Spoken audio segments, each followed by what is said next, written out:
और बढ़ते हैं अगली खबर की ओर। मुख्यमंत्री नीतीश कुमार प्रधानमंत्री पद के योग्य हैं। जेडीयू के तमाम कार्यकर्ता और नेता लगातार इस बात को कहते आए हैं। जेडीयू नेता लगातार राजधानी में पोस्टरों के माध्यम से साल 2024 में नीतीश कुमार को प्रधानमंत्री पद का उम्मीदवार बता रहे हैं। राजधानी में जेडीयू के व्यवसायिक प्रकोष्ठ की ओर से एक पोस्टर लगाया गया है, जिसमें नीतीश कुमार को 2024 में प्रधानमंत्री पद का उम्मीदवार बताया गया है। और अधिक जानकारी दे रहे हैं हमारे संवाददाता धर्मेंद्र कुमार।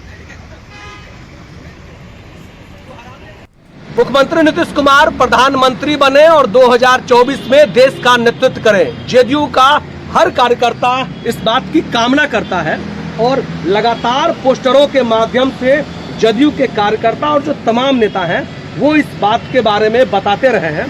अभी भी एक पोस्टर आपको हम दिखा रहे हैं जो व्यवसायिक एवं उद्योग प्रकोष्ठ के द्वारा लगाया गया है और इसमें साफ बताया गया है कि हाटे बाजार नीतीश कुमार 2024 में देश मांगे नीतीश कुमार। मतलब जो कार्यकर्ता हैं वो चाहते हैं कि नीतीश कुमार 2024 में देश की बागडोर संभालें और प्रधानमंत्री का पद को सुशोभित करें। ये कामना है जदयू के कार्यकर्ताओं की। हालांकि बीजेपी के नेता इस पर जरूर कटाक्ष करते हैं नीतीश कुमार के बारे में, लेकिन जो नीतीश के कार्यकर्ता हैं या जो जदयू के कार्यकर्ता हैं वो जरूर इस बात की कामना करते हैं कि नीतीश कुमार प्रधानमंत्री पद के योग्य उम्मीदवार हैं। और इसीलिए ये पोस्टर के माध्यम से या अनेकों पोस्टर के माध्यम से जदयू के जो नेता हैं और ये कार्यकर्ता हैं वो अपने दिलों की बात लगातार सामने रखते हैं। और आज भी व्यवसायिक प्रकोष्ठ के नेताओं के द्वारा इस पोस्टर को लगाया गया है और नीतीश कुमार की 2024 में प्रधानमंत्री बने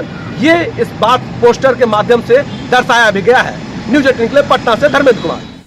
और लोकसभा चुनाव को लेकर जेडीयू में लगातार सरगर्मी तेज हो गई है और पार्टी जनता के बीच जाकर ये बताने की तैयारी में जुटी हुई है कि नीतीश कुमार की अगुवाई में सरकार ने बिहार के विकास के लिए क्या क्या किया है और आगे भी मौका मिला तो आगे क्या करेंगे। इसी कड़ी में जेडीयू ने एक और अभियान की शुरुआत कर दी है। साथ ही साथ हाटे बाजार नीतीश कुमार अभियान की जो नए सिरे से बिहार के तमाम जिलों में जाकर व्यापारी वर्ग को ये बताने की कोशिश करेगा कि नीतीश कुमार की सरकार में कैसे व्यापारियों को लेकर भ्रम फैलाया जा रहा है, बीजेपी कैसे दुष्प्रचार कर रही है।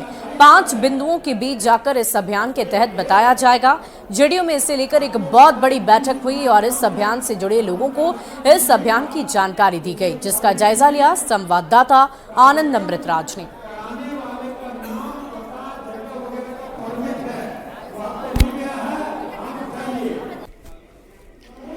जेडीयू ने लोकसभा चुनाव को लेकर एक और अभियान की शुरुआत की है और इस वक्त हम आपको तस्वीर दिखा रहे हैं जेडीयू दफ्तर की, जहां पे हाटे बाजार नीतीश कुमार अभियान की शुरुआत की जा रही है आज से।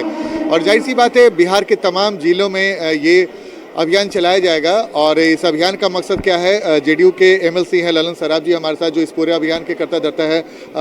ललन जी, क्या है ये कॉन्सेप्ट हाटे बाजार नीतीश कुमार?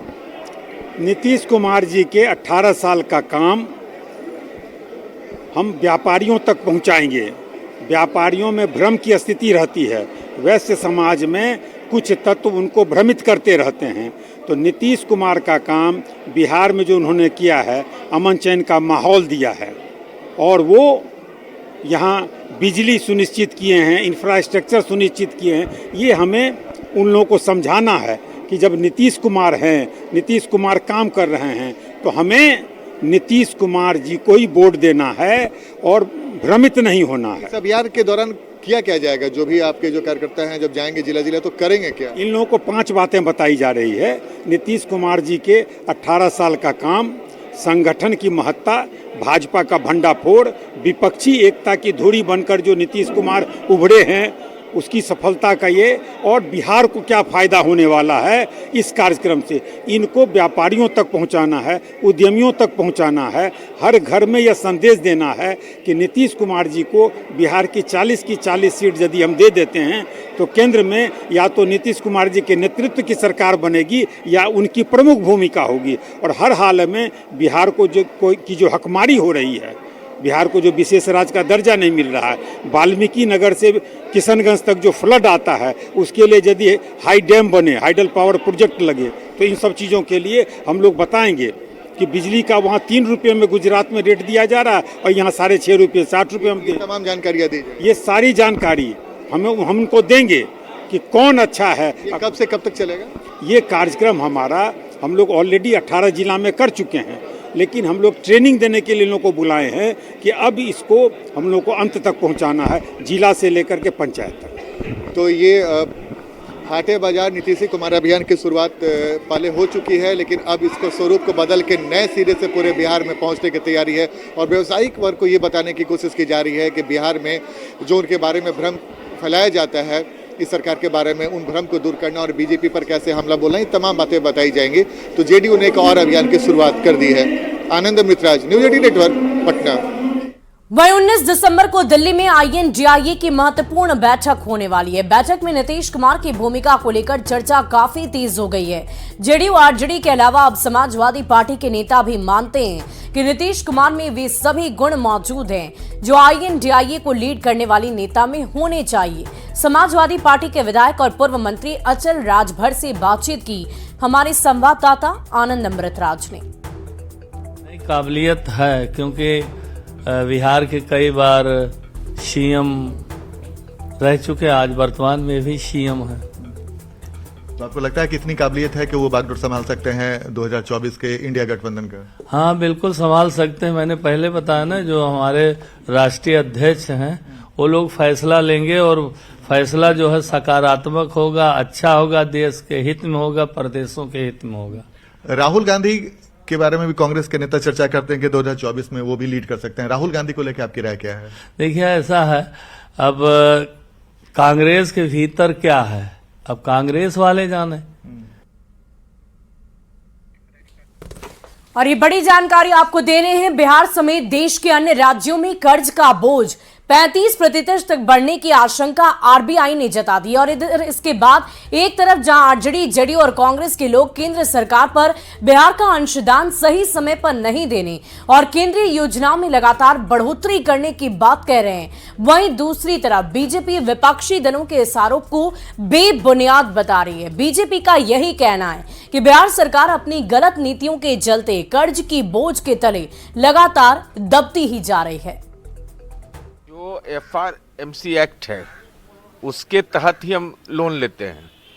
ये भी, और कोविड के काल में थोड़ा सा उसका अनुपात बढ़ा था, लेकिन राज्य सरकार वित्तीय अनुशासन का मामले में कायम है।